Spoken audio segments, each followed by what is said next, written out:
Hi all and welcome back to my channel. My name is Sarah if you're new here, and I just wanted to share with you I've got some new seeds. I was not planning on buying any more just because I had recently had a big order from Baker Creek Seed Company and I picked some up at Menards, but when I went into my local Walmart, their garden center had expanded so much and I just cannot walk past seeds without taking a look at them. I also ran into my local Ace and they also had some seeds. So I'm going to start with Ace first. It's not a very big haul from them, but I was very excited to find the Mortgage Lifter tomato. Now, I've heard a lot about this. The story is really awesome to me that someone was able to pay off their mortgage based on how meaty these tomatoes were. So I love tomatoes. I'm excited. I'm not sure how the flavor is. I think I've heard back and forth that it's not as good as what you would expect, but it said it has few seeds, so I'm excited to try that. I could possibly use it for some of my tomato sauces. The next one I picked up was an all-time favorite. I love Cherokee Purples. I like the smokiness of Cherokee Purples, and I was excited to see that they had these in stock. It's an heirloom seed. I've never purchased anything from this variety. Oh yeah, I have. Fairy Morse. Yeah, I've purchased from them. It's just a different type of packaging. So I've picked up those.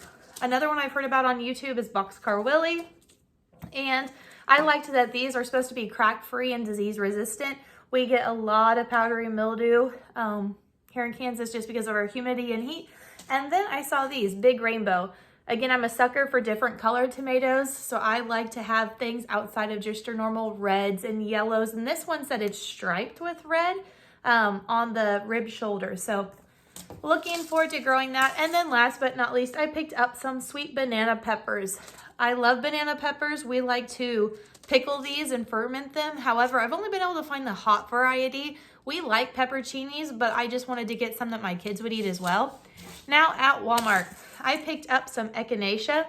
I'm hoping that I can get this to take out at the land. I've heard that it'll reseed itself and just get better and better year after year. I've also never tried, I don't know if you can see that, it's pelleted seeds.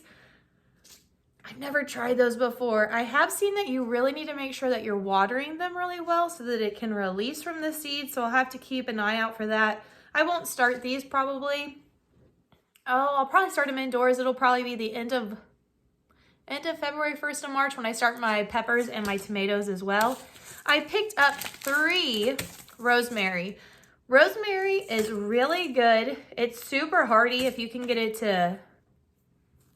to start. I struggled the first 2 years trying to get it to start. Last year it took in one of my raised wash tub buckets, and I'm hoping that it'll still be there this year. I would like to get some growing out of the land. This variety also is another pelleted version.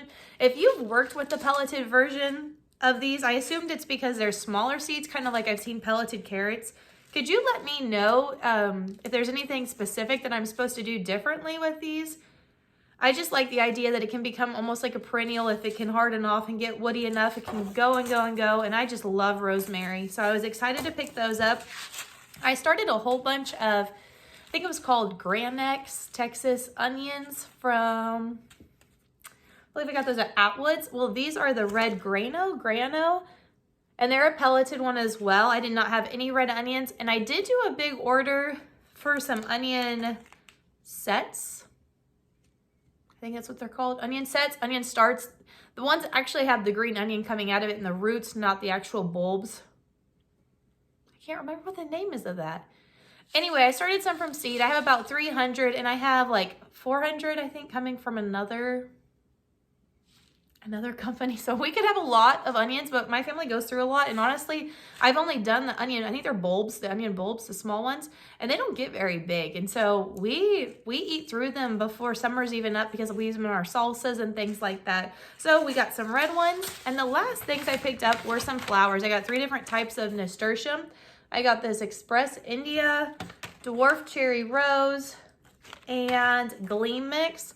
I love nasturtium because they're beautiful, but they're also beneficial for my bees and they help repel certain pests. I have found that if I plant these around, like, what did I put them around last year? Was it the squash bug that didn't like them? Or,